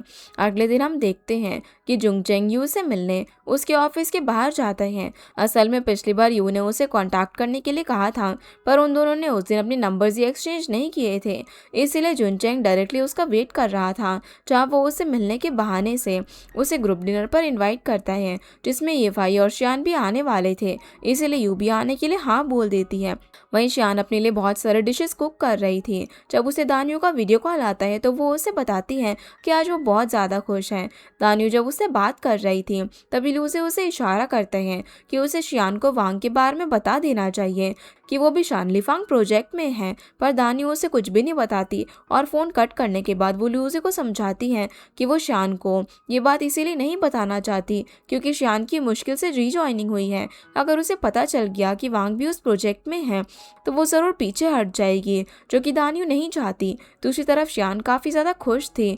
वो वही गाना गाते गाते खाना बना रही थी जो कल रात ईफाई गा रहा था, यानी कि वो उसकी कंपनी में खुश थी। फिर यू उसके साथ डिनर करने के लिए आती है। वो भी शियान के खाने की तारीफ करती है और ये भी कहती है कि उसे अपने लिए हस्बैंड ढूंढते वक्त ये ज़रूर ध्यान रखना चाहिए कि उसका हस्बैंड हमेशा उसकी खाने की तारीफ करता हो। ये सुनते ही सबसे पहला पर्सन शियान के दिमाग में ईफाई आता है, क्योंकि वो हमेशा शियान और उसके खाने की तारीफ करता रहता था। शियान अब खाना ईफाई के लिए भी पैक करके रख देती है और उसे मैसेज करती है कि आज भी उसने डिनर एक्स्ट्रा बनाया है तो वो घर आकर उसे खा ले। इस वजह से ईफाई जुनचेंग को भी रेस्टोरेंट जाने के लिए मना कर देता है और उसे कहता है कि आज वो अपने घर पर ही खाना खाएगा, जो सुनकर जुनचेंग समझ जाते हैं कि ईफाई शियान को पसंद करने लग गया है, इसलिए वो उसे यही समझाता है कि वो शियान के हाथ का बना खाना खाने के लिए रेस्टोरेंट मिस करता है और हमेशा शियान को अपनी कार में फ्रंट सीट पर बैठाता है, जो कि उसने कभी किसी लड़की के लिए नहीं किया। इसलिए यही सबसे बड़ा प्रूफ है कि वो शियान को पसंद करता है, पर ईफाई ये बात एक्सेप्ट नहीं करता। दूसरी तरफ यू शियान को ग्रुप डिनर के बारे में बताती है। वो उसे जुनचेंग के साथ फिक्स करना चाहती थी, इसलिए वो शियान को ये भी बताती है कि जुनचेंग ने शियान से मिलने के बहाने यीफाई और यू को डिनर पर बुलाया है और वो लोग ग्रुप डिनर करने वाले हैं। जो सुनकर वो थोड़ी सी ऑकवर्ड हो जाती है, क्योंकि उसे मिसअंडरस्टैंडिंग हो गई थी कि यीफाई उसे लाइक करता है, इसीलिए वो ये डिनर अरेंज कर रहा है। इसलिए वो डिनर पे ही आने से मना कर देती है, पर यू उसे फोर्स करती है तो उसे हाँ बोलना पड़ता है। दोनों अब आउटफिट डिसाइड करने लग जाते हैं कि कल वो क्या पहनेंगे। इतने में यीफाई भी घर पर आ जाता है। जब यू वहाँ से चली जाती है तो यीफाई शियान से बात करने जाता है, क्योंकि उसने ये सुन लिया था कि शियान डेट पर जा रही है। इसलिए वो उसे कहता है कि शियान काम पर फोकस करने के बजाय ब्लाइंड डेट पर जा रही है। ये सुनकर शियान को भी गुस्सा आ जाता है। वो भी यीफाई को बोल देती है कि आखिर यीफाई ने उसे डिनर पर इनवाइट किया ही क्यों, और ये बोला ही क्यों कि वो उसे लाइक करता है, जब उसे घर आकर उस पर गुस्सा ही होना था। तो ये सुनकर यीफाई को तो कुछ समझ ही नहीं आता। उसी वक्त वो दोनों यू को मैसेज करते हैं और यू क्लियर करती है कि डिनर अरेंज यीफाई ने नहीं बल्कि जुनचेंग ने किया है। वो शियान को लाइक करता है, जिस वजह से अब शियान यीफाई से सॉरी कहती है और बदले में वो उसके लिए डिनर प्रिपेयर करती है, जहाँ पर यीफाई उसे ये भी क्लियर कर देता है कि जुनचेंग भी शियान को लाइक नहीं करता। इस पर शियान कहती है कि वो तो इसीलिए इतनी खुश है क्योंकि यीफाई उसे लाइक नहीं करता, क्योंकि पहले ही वो दोनों लैंडलॉर्ड और टीनेंट थे और वर्क पार्टनर्स भी थे, तो अब वो उसके साथ रिलेशनशिप में आकर उसे टॉलरेट नहीं कर सकती थी। जो सुनकर यीफाई इरिटेट हो जाता है। फिर दोनों साथ में बहुत ज़्यादा ड्रिंक करते हैं और एंजॉय करते हैं। जब ड्रंक होकर शियान सोफे पर सो जाती है तो यीफाई उसे उठाकर रूम तक छोड़ने के लिए जाता है। जब वो अचानक से उसका फेस देखता है तो वो काफ़ी ज़्यादा नर्वस हो जाता है और अपने रूम में आकर सोचने लग जाता है कि एकदम से उसे अपनी लैंडलेडी इतनी क्यूट और अट्रैक्टिव कैसे लगने लग गई। तभी वो जुनचेंग को कॉल करता है और उसे बताता है कि उसने सही गेस किया था, क्योंकि सच में वो शियान के लिए फील करने लग गया था और उसे पसंद करता था। अगले दिन अब वो लोग साथ में लंच करने के लिए जाते हैं तो जुनचेंग यू को एक गेम खेलता हुआ देखता है। जब वो उसका यूज़र नेम देखता है तो काफ़ी शौक रह जाता है, क्योंकि जुनचेंग जिस गेमर का फ़ैन था और उसे अपना आइडल मानता था वो असल में यू थी। यू को भी उसका यूज़र नेम जानकर तभी पता चलता है कि उसका जो सबसे बड़ा फ़ैन है वो असल में जुनचेंग है। लेकिन जुनचेंग अपने आइडल को सामने देखकर कुछ ज़्यादा ही एक्साइटेड हो जाता है, जिससे डरकर यू वहाँ से भाग जाती है और जुनचेंग उसके पीछे जाता है, जहाँ वो सबसे पहले अपनी स्पीच उसे देता है कि वो उसे कितना ज़्यादा एडमायर करता है और उसकी इतनी रिस्पेक्ट करता है। फिर वो उसे घर तक ड्रॉप करने के लिए कहता है और ये सभी लोगों के बीच में बोल रहा था, इसलिए वो भी ऑकवर्ड होकर उसके साथ जाने के लिए मान जाती है। दूसरी तरफ यीफाई और शियान फाइनेंसिस के बारे में बात करते हैं। शियान का कहना था कि उन दोनों का अपार्टमेंट शेयर करना ठीक नहीं था, इसीलिए अगर यीफाई के फाइनेंसेस ठीक हो गए हो तो वो मूव कर सकता है। लेकिन यीफाई उसे कहने लग जाता है कि अब तक उसने कुछ भी सेविंग्स नहीं की है और वो अभी मूव नहीं कर सकता। असल में वो बस उसके साथ ही रहना चाहता था। इस वजह से शियान उसे समझाती है कि वो उसे पैसे सेव करना सिखाएगी ताकि वो जल्दी यहाँ से मूव कर पाए। जिसके बाद हम देखते हैं कि फांग और यीफाई शियान के साथ में मिस लियाओ की कंपनी में जाते हैं, जहाँ पर उन्हें एक एम्प्लॉय उनका कैबिन दिखाता है। फिर वो सभी साथ में लंच करने के लिए बैठते हैं। लंच के टाइम उन्हें एक एम्प्लॉय बताता है कि मिस्टर लियाओ के बिजी होने की वजह से उनकी जगह मिस लियाओ, जो कि उनकी बेटी है, वो आज की मीटिंग अटेंड करेगी। फांग उन्हें बताती है कि उसने भी सुना है कि मिस लियाओ काफ़ी टैलेंटेड है, इसीलिए वो भी उससे मिलना चाहती थी। वो सभी ये सारी बातें कर रहे थे, तभी वहाँ पर मिस लियाओ वांग के साथ आ जाती है। ये देखकर शियान शॉक हो जाती है, क्योंकि उसे इस बारे में कुछ पता ही नहीं था और वांग भी उसे देख लेता है, जो कि उन दोनों के लिए काफ़ी ऑकवर्ड था। पर वांग वहाँ पर कोई भी सीन क्रिएट नहीं करना चाहता था, इसलिए वो मिस लियाओ को लेकर टेबल पर लंच करने के लिए बैठ जाता है, जहाँ पर मिस लियाओ उससे कहती है कि वो सी फूड नहीं खा सकती, इसलिए वांग को फूड ट्राई करवाना चाहती है। वांग भी वही करता है, जो देखकर शियान जेलस फील करने लग जाती है और लंच के टाइम सभी प्रोजेक्ट को लेकर टोस्ट करते हैं। ऐसे में शियान की एक एम्प्लॉय उसे वांग और मिस लियाओ के पास जाकर टोस्ट करने के लिए कह देती है, क्योंकि शियान को वांग ही प्रोजेक्ट में गाइड करने वाला था। पर ये चीज़ यीफाई भी देख लेता है। वो शियान को मैसेज करता है कि अगर वो वांग के पास नहीं जाना चाहती तो कोई बात नहीं, पर शियान बहुत सारी वाइन पी लेती हैं, जिस वजह से ड्रंक होकर वो वांग और मिस लियाओ के पास चली जाती हैं और फिर वांग को एक सक्सेसफुल करियर और लाइफ के लिए टोस्ट करती हैं। ये देखकर मिस लियाओ समझ जाती है कि शियान उसकी एक्स गर्लफ्रेंड है। फांग यहाँ पर बात संभालने की कोशिश करती है और शियान को फिर से लंच करने के लिए बिठा देती है, लेकिन शियान वहाँ पर भी मिस लियाओ से पूछ लेती है कि क्या उसे पहले से नहीं पता था कि उसकी कंपनी में कुछ फ्रॉड चल रहा है, क्या वो इस काम में न्यू है। ये सुनकर यीफाई बात को संभालने की कोशिश करता है और उन सभी से कहता है कि वो ये बात वैसे भी पूछने ही वाला था और उसने सब कुछ सॉर्ट आउट कर लिया है, इसीलिए अब इन बातों को करने का कोई फायदा नहीं होगा। लेकिन फांग शियान की हरकतों से बहुत ज़्यादा नाराज हो गई थी। इसके बाद जब सभी लोग ऑफिस में होते हैं तो वहाँ पर येफाई उन्हें प्रोजेक्ट को लेकर कुछ समझा रहा था। तभी वांग की नज़र शियान पर जाती है। मिस लियाओ भी उसे देख लेती है और वांग को अपने साथ वहाँ से लेकर चली जाती है।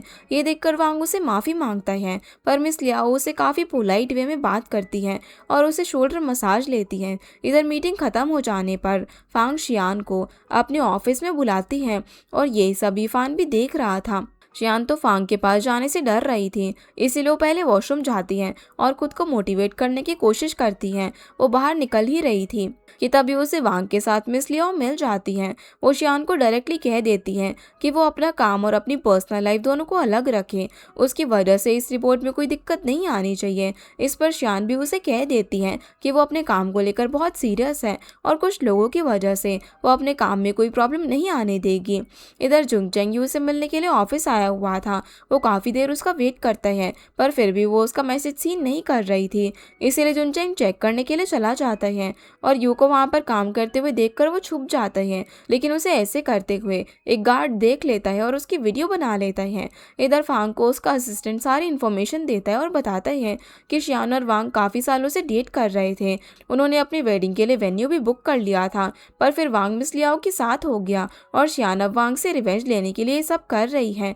ये सुनकर फांग को अपने असिस्टेंट की कही बात पर भरोसा हो जाता है और जब शियान उसके ऑफिस में आती है तब फांग उसे बहुत डांटती है, क्योंकि शियान की वजह से उसका अच्छा प्रोजेक्ट खराब हो जाता और सारा लॉस कंपनी को फेस करना पड़ता। फांग शियान को डांट ही रही थी कि तभी यीफाई आ जाता है जो कि शियान की मदद करना चाहता था। इसीलिए वो फांग से बातें करने लगता है और उसे बताता है कि उसका असिस्टेंट सही से काम नहीं करता, इसीलिए उसे कोई न्यू असिस्टेंट चाहिए जो कि उसे अपना पर्सनल टाइम दे सके। इसके लिए वो एक एवरेज लड़की चूज़ करना चाहता है। ऐसे में यीफाई शियान का नाम लेता है और फांग उसके लिए मान जाती है। वहीं जुंगचेंग अभी भी यू का वेट कर रहा था और यू का काम भी अब खत्म हो चुका था। वो बाहर निकल रही थी, तभी वहाँ पर वही गार्ड आ जाता है। वो यू को जुंगचेंग वाला वीडियो दिखाता है और उसे सेफ रहने के लिए बोलता है। इधर शियान ऑफिस के बाहर खड़ी होती है, तभी वो वहाँ पर मिस लियाओ को देखती है जो कि बारिश में जा रही थी और वांग उसके लिए अम्ब्रेला लेकर आया था। साथ ही वो उसके शूज़ भी सही करता है। ये देखकर शियान को अपनी और वांग की एक मेमोरी याद आ जाती है जब वांग भी उसकी हेल्प करता था, लेकिन शियान को पता था कि उसे अब रियलिटी फेस करनी होगी, इसलिए वापस से ऑफिस चली जाती है जहाँ वो अकेले बैठी हुई थी। तभी वहाँ पर यीफाई आता है। वो उसके लिए गाना गाता है जो सुनकर उसे थोड़ा सा अच्छा फील होता है। फिर शियान यीफाई से पूछती है कि क्या उसे पहले से पता था कि इस प्रोजेक्ट में वांग भी है, जिसके लिए यीफाई एग्री करता है और उसे समझाता है कि वो बस उसे प्रोटेक्ट कर रहा था। अगर वो उसे बता देता कि वांग भी इस प्रोजेक्ट में उनकी मदद कर रहा है तो शियान कभी कंपनी वापस ज्वाइन करने के लिए इतनी मेहनत नहीं करती और वो नहीं चाहता था कि वो इतनी अच्छी जॉब वांग की वजह से लूज कर दे। फिर यीफाई शियान को रेस्ट करने के लिए घर जाने देता है। इधर दानी और लूजे साथ में होते हैं। वो दोनों वहाँ पर शियान का वेट कर रहे थे, तभी शियान भी वहाँ पर आ जाती हैं। असल में दानी और लूजे शियान से वांग के बारे में पूछना चाहते थे, क्योंकि उन्हें भी पता था कि वांग उस प्रोजेक्ट का सीएफओ है, पर लूजे शियान से बात नहीं कर पा रहा था। इसलिए दानियो खुद ही शियान से वांग के बारे में पूछ लेती है। उसका नाम सुनकर शियान उससे और लूजे से नाराज हो जाती है और कहती है कि उसे अगर ये बात पहले से पता थी तो उसने उसे क्यों नहीं बताया। ऐसे में दानियो उसे समझाती है कि उसका कोई खराब इंटेंशन नहीं था, पर शियान के भले के लिए उसने ये बात उससे छुपाई। उसका रिएक्शन देखकर शियान को हंसी आ जाती है। उसे हंसता हुआ देखकर दानियो भी हंसने लग जाती है। फिर वो ये भी बताती है कि लूजे ने उसे शादी के लिए प्रपोज करा है, जो सुनकर शियान उन दोनों को कंग्रेचुलेट करती है और वो लोग साथ में टोस्ट करते हैं। इधर यीफाई को देखते हैं जो कि फ्लैट पर होता है। काफ़ी देर हो जाने पर भी शियान के ना आने पर वो उसे मैसेज करते हैं। शियान उसे बताती है कि वो अपनी फ्रेंड के साथ डिनर करने के लिए आई है। ऐसे में यीफाई को लगता है कि शियान ने उसके लिए कुछ भी नहीं बनाया होगा, लेकिन वो उसे कहती है कि वो उसके लिए पहले से ही खाना रख कर आई है जिसे वो गर्म करके खा सकता है। यीफाई ये सुनकर खुश हो जाता है और अपना डिनर रेडी करता है। इधर दानियों की वॉशरूम जाने पर शियान मौका देखकर लूजे से कहती है कि वो हमेशा दानियों का ध्यान रखे क्योंकि वो एक अच्छी लड़की है। साथ ही वो उसे उसकी कंपनी का फाइनेंशियल स्टेटस भी बताती है जो कुछ खास अच्छा नहीं था, और शियान उसे बाकी कुछ बता पाती उससे पहले ही दानी वापस आ जाती हैं। फिर वो लोग अपना डिनर कंटिन्यू करते हैं, जिसके बाद हम देखते हैं कि जुन चेंग यू का वेट करते करते उसके ऑफिस के बाहर ही सो जाता है, और जब उसकी नींद खुलती है तो सिक्योरिटी गार्ड उसे बताता है कि सभी लोग जा चुके हैं, उसे भी अब जाना होगा। दूसरी तरफ यू शियान को कॉल करके बताती है कि आज जुन चेंग किसी फैन की तरह उसका वेट कर रहा था, जिसकी वजह से वो थोड़ी इरिटेट हो रही है। लेकिन शियान बताती है कि शायद जुन चेंग उसे पसंद करता है, इसलिए वो उससे मिलने की और उसे परस्यू करने की इतनी कोशिश कर रहा है। इधर जुन चेंग भी ईफाई को कॉल करके बता देता है कि वो यू को लाइक करता है, इसलिए वो धीरे धीरे उसे अप्रोच करेगा। वो ईफाई से भी पूछता है कि ईफाई भी तो शियान को पसंद करता है ना, तो अब तक उसकी कुछ बात बनी या फिर नहीं। इस पर ईफाई बताता है कि वो अभी सिर्फ शियान के साथ खुशी से एक ही अपार्टमेंट में रहने पर फोकस कर रहा है, और उसे डर है कि अगर उसने शियान को अपनी फीलिंग्स बता दी तो शायद वो उसे अपार्टमेंट से निकाल देगी, इसीलिए वो उसे कुछ भी शेयर नहीं कर सकता था। फिर शियान घर जाकर अंधेरे में बैठी हुई थी, वो थोड़ा सा लोनली भी फील कर रही थी क्योंकि उसकी लाइफ में अब प्यार नहीं था। तभी ईफाई आ जाता है, जो जैसे ही लाइट्स ऑन करता है तो शियान को बैठा हुआ देखकर डर जाता है। जब शियान उसे बताती है कि वो क्यों दुखी है तो वो उसे समझाता है कि उसे अपनी लाइफ की रियल डेस्टिनेशन ज़रूर मिलेगी। फिर वो अपनी रूम में वापस चला जाता है और वो देखती है कि ईफाई ने खाना खाकर बर्तन नहीं धोए थे। अगले दिन अब वो बॉक्सेस पर नोट लगा देती है, और जैसे ही ईफाई ब्रेकफास्ट करने के लिए आता है तो वो नोट देखकर शियान को बताता है कि उसे बर्तन धोना बचपन से ही नहीं आता, वो इस काम को करने के बजाय उसे ऑफिस के लिए राइड दे देगा। इस पर शियान भी मान जाती है, और जब वो दोनों कार से जा रहे थे तो शियान ईफाई से पूछती है कि वो रिच कैसे हो सकते हैं, क्योंकि ना ही उसके पास रहने के लिए खुद का घर है और ना ही उसके पास अपनी कार थी, क्योंकि वो हर बार कोई और कार लेकर आता था। लेकिन ये सुनकर ईफाई को थोड़ी हंसी आ जाती है, क्योंकि शियान को अब तक नहीं पता था कि ईफाई किसका बेटा है और वो कितना रिच है।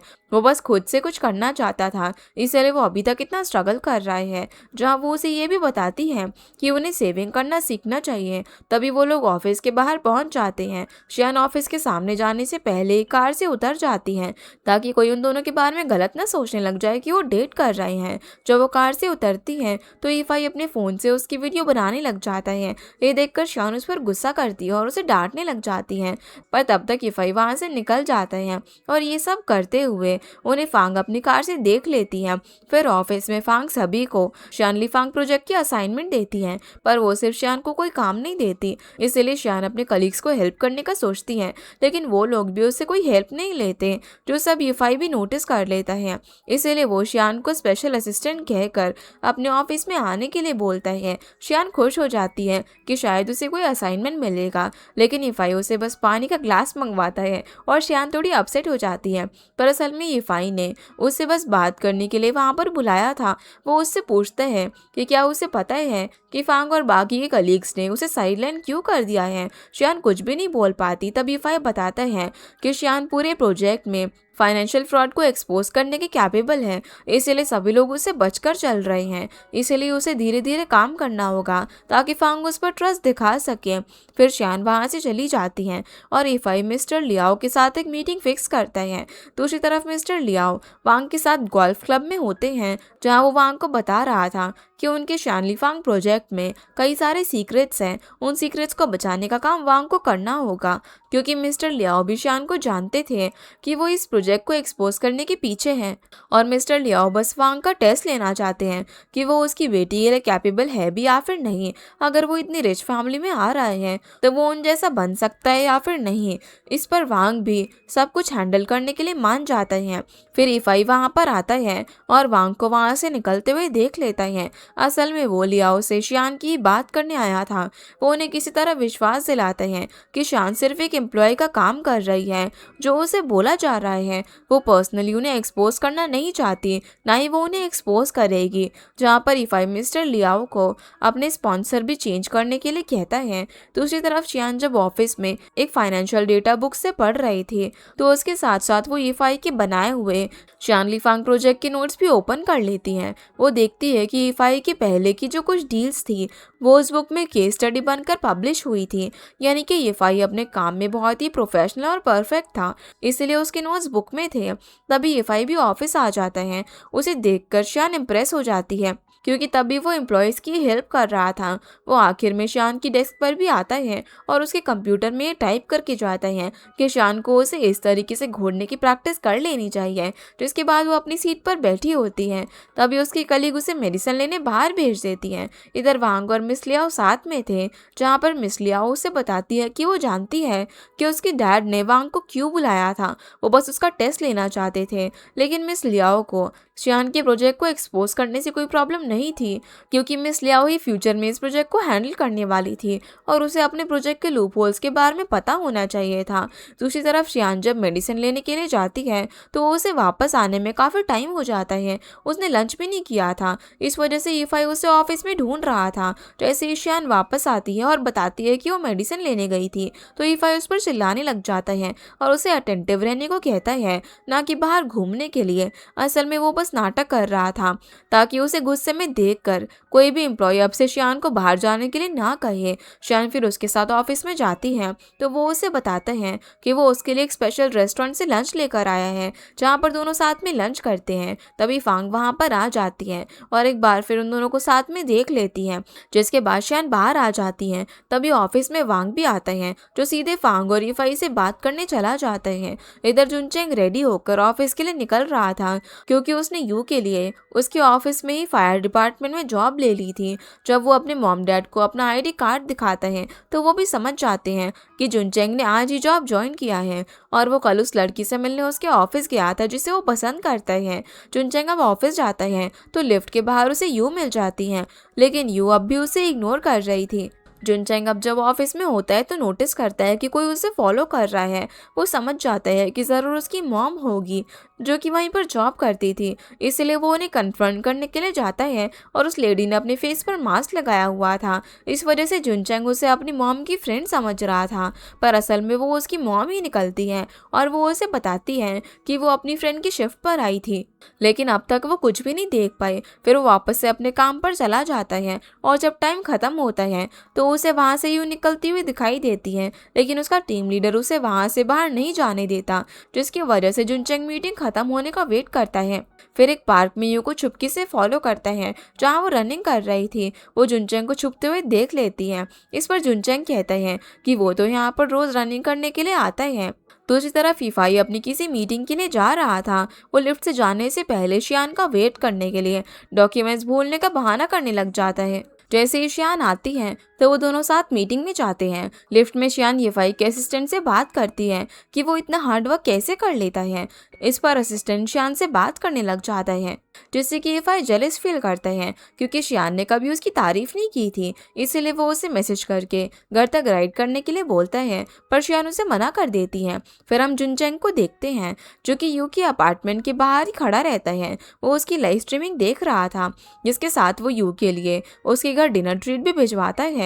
जिस वजह से यू को नीचे आना पड़ता है और वो जुनचेंग से पूछती है कि वो उसे किसी साइको की तरह स्टॉक क्यों कर रहा है। तब जुनचेंग बहाना बनाने लग जाता है कि वो तो बस उसकी डेली लाइफ ऑब्जर्व कर रहा है और उसकी कोई गलत इंटेंशन नहीं है। इस वजह से वो और भी इरिटेट हो जाती है और जुनचेंग को वार्न करती है कि अब अगर वो उसके सामने आया तो वो पुलिस को कॉल कर देगी। इससे जुनचेंग भी थोड़ा सा दुखी हो जाता है और सोचने लग जाता है कि अब वो बिना उसकी नज़रों में आए हुए उसके माइंड में कैसे रह सकता है।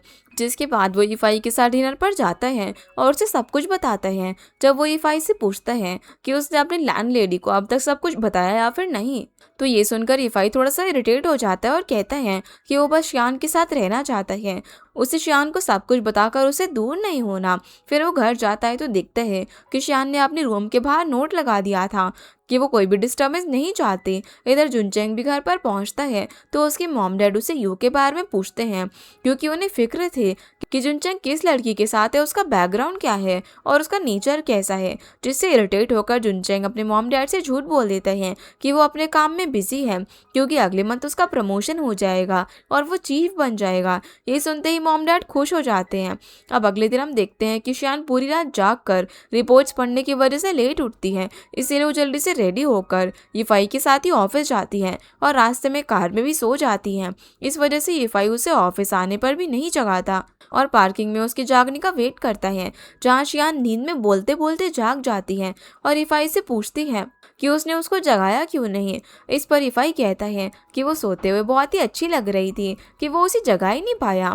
शियान फिर अंदर चली जाती है और एक बार फिर से फांग उन दोनों को साथ में देख लेती है। इस वजह से वो शियान को अकेले में बात करने के लिए बुलाती है, जहाँ वो उसे समझाती है कि उसे शियान को जॉब रिज्वाइनिंग इसीलिए दी थी कि शियान जॉब की कैपेबल है, लेकिन अब शियान ये भूल गई है कि वो फांग के लिए काम करती है और उसके बजाय वो यीफान की कंपनी को हेल्प कर रही थी, जो कि फांग के लिए ठीक नहीं था। वो चाहती थी कि शियान यीफाई से बचकर रहे, क्योंकि वो अपनी ट्रिक्स और टैक्टिक्स से लोगों को ट्रैप करने में और उन्हें यूज़ करने में एक्सपर्ट है। ये सुनकर शियान को भी रियलाइज़ होता है कि सच में यीफाई उसे अभी तक काम के लिए ही तो यूज़ कर रहा था, इसलिए वो पूरे दिन यीफाई से बात नहीं करती।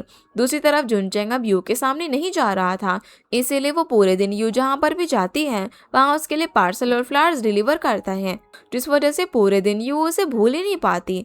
दूसरी तरफ यीफाई जब घर पर जाता है तो देखता है कि शियान अभी तक घर पर नहीं आई, इसलिए वो रात भर उसका वेट करता है, पर शियान तो अपने ऑफिस में ही होती है क्योंकि वो अपनी रिपोर्ट पर काम कर रही थी। इसलिए यीफाई उसे मैसेज भी करता है, लेकिन शियान उसे कोई रिप्लाई नहीं देती, जिस वजह से यीफाई सीधे ऑफिस चला जाता है। वो कॉन्फ्रेंस रूम में शियान की बुक्स और नोट्स देखता है, लेकिन शियान वहाँ पर नहीं होती। और इसी के साथ हमारा ये एपिसोड यहीं पर ख़त्म हो जाता है। तो गाइस, ये थी आज की वीडियो एंड आई होप आप लोगों को ये वीडियो पसंद आई होगी। तो इस वीडियो को लाइक कर चैनल को सब्सक्राइब ज़रूर कीजिएगा। आपसे फिर मिलते हैं इस ड्रामा के अगले एपिसोड में, तब तक के लिए गुड बाय।